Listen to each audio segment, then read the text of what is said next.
Kaum Quraisy telah tinggal di Mekah pada akhir abad ke-5. Nenek moyang mereka Qusay, kakek kelima Rasulullah SAW, beserta dengan saudaranya Zuhroh dan pamannya Taim, tinggal di Bukit Makan, di samping Tanah Haram. Putra dari paman lainnya dan saudara sepupu mereka Jumah dan Sahm tinggal di sana bersama Qusay. Mereka dan kaum mereka kemudian dikenal sebagai Quraisy Lembah. Kaum Quraisy yang lebih sedikit tinggal di daerah pinggiran dan lebih dikenal dengan Quraisy pinggiran. Kaum Quraisy pernah pergi ke Syria dan membawa 3 berhala, yaitu Lata, Uzza, dan Manat ke Hijaz. Mereka menempatkan dewa yang terbesar, Hubal, di Ka'bah. Dalam sebuah kampanye yang melibatkan berbagai tipu daya dan kekuatan, kaum Quraisy mencoba untuk menguasai Mekah dan menyingkirkan Huza'ah, suku pelindung yang dianggap gagal memelihara Ka'bah. Dari anak keturunan Qusay, Abd al-Dar adalah yang keturunan tertua, meski saudaranya Abdul Manaf lebih terkenal dan lebih dihormati. Ketika Qusay sudah mulai menua, ia mendelegasikan posisi kekuasaannya pada Abd al-Dar dan memberikan kunci Ka'bah kepadanya. Abd al-Dar melepaskan tugas baru yang diamanahkan ayahnya kepadanya.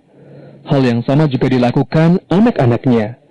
Tapi mereka tidak mampu menandingi putra-putra Abdul Manaf dalam hal penghargaan dan popularitas di mata masyarakat.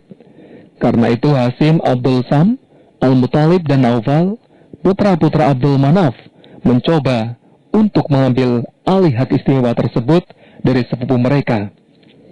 Perseteruan dua kubu tersebut memicu terjadinya perang sipil, tapi akhirnya tercapai kesepakatan dalam bentuk pembagian kekuasaan.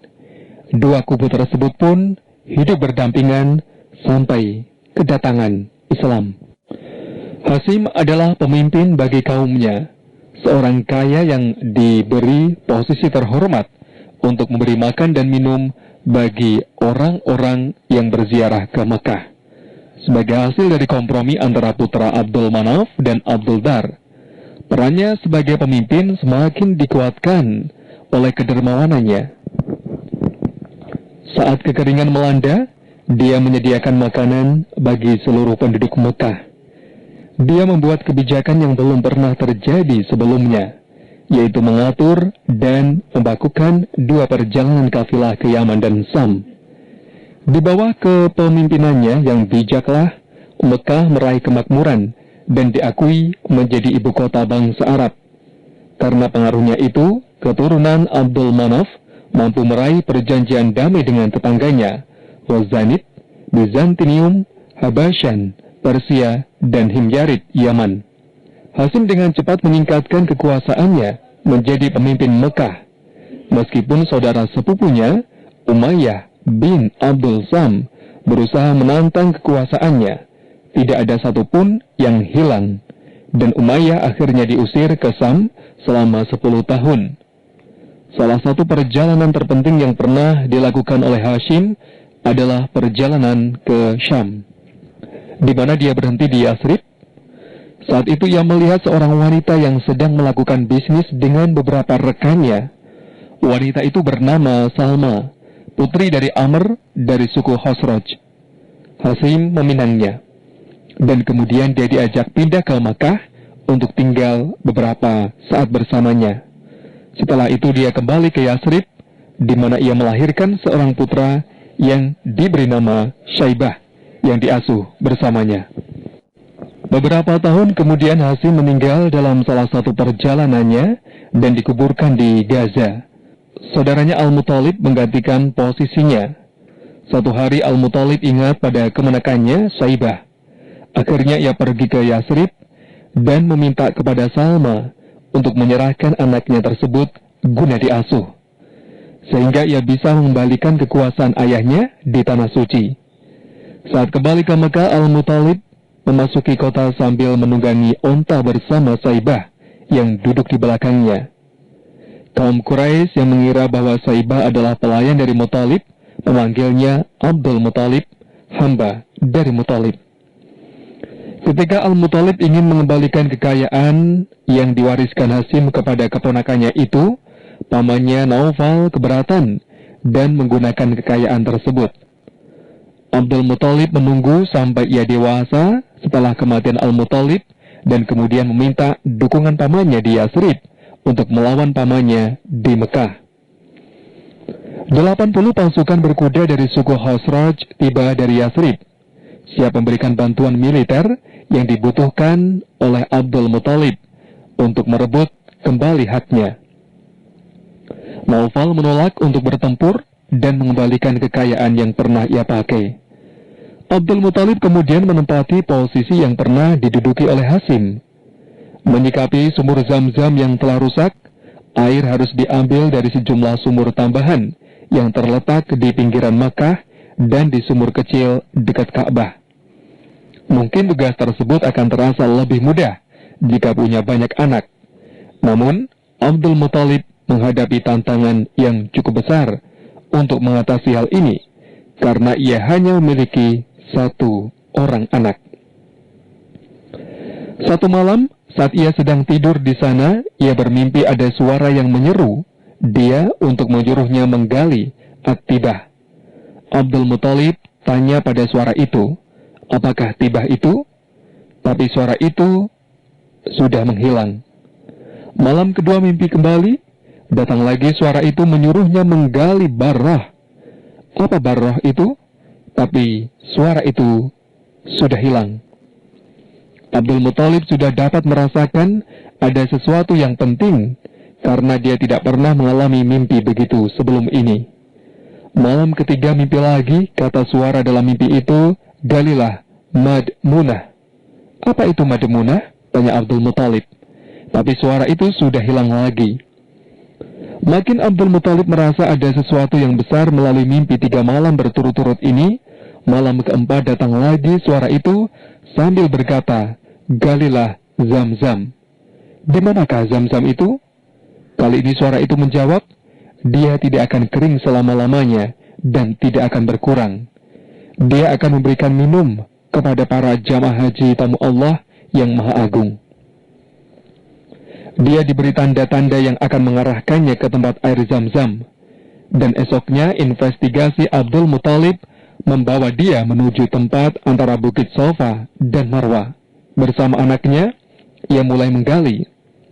Pada masing-masing bukit terdapat berhala yang sering diberi sesaji atau pengorbanan oleh para penyembahnya. Menggali di tempat berhala membuat kaum Quraisy berang. Mereka meminta agar Abdul Muthalib menghentikannya, karena menganggap apa yang dilakukannya merupakan tindakan yang melanggar kesucian. Abdul Muthalib menolak.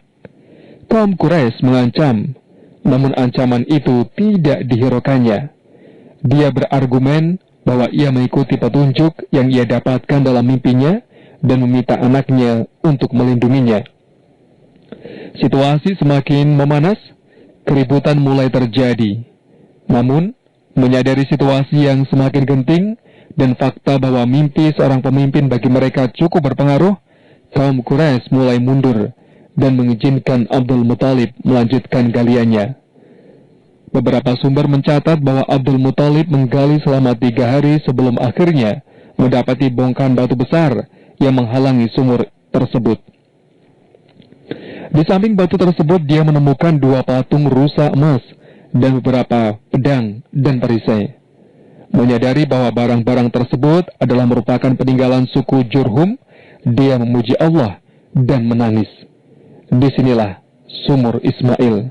Kaum Quraisy berlari mendatanginya dan meminta kepadanya untuk membagi sumur tersebut. Mereka berargumen bahwa mereka juga adalah keturunan Ismail. Dia menolak dan mengusulkan untuk membawa masalah ini pada seorang pemutus. Pada masa pra-Islam, tukang ramal sangat dihormati, dan saat terjadi suatu perselisihan, kebiasaan masyarakat Arab waktu itu adalah membawa masalah tersebut kepada tukang ramal. Hal inilah yang dilakukan oleh Abdul Muthalib dan Quraisy. Mereka memilih tukang ramal dari Bani Sa'ad Hudahaim di dataran tinggi Syria. Dalam perjalanan ke sana, mereka kehabisan air sampai akhirnya meninggal. Kemudian air ditemukan di bawah tunggangan Abdul Muthalib. Mereka menganggap bahwa hal ini sebagai pertanda Akhirnya mereka memutuskan memberikan hak atas Zamzam pada Abdul Muthalib dan kembali ke Mekah. Abdul Muthalib pernah bersumpah bahwa ia akan mengorbankan salah satu dari putranya jika ia dikaruniai 10 orang anak. Harapannya terkabul dan ia memanggil anak-anaknya untuk memenuhi sumpahnya. Disepakati bahwa nama masing-masing anak akan ditulis di anak panah untuk diundi, lalu diserahkan kepada patung Hubal. Setelah anak-anak panah itu dikocok, maka keluarlah nama Abdullah. Kemudian Abdul Muthalib menuntun Abdullah sambil membawa parang berjalan menuju Ka'bah untuk menyembelih anaknya itu. Namun orang-orang Quraisy mencegahnya, terutama paman-pamannya dari pihak ibu, dari Bani Makhzum dan saudaranya, Abu Thalib.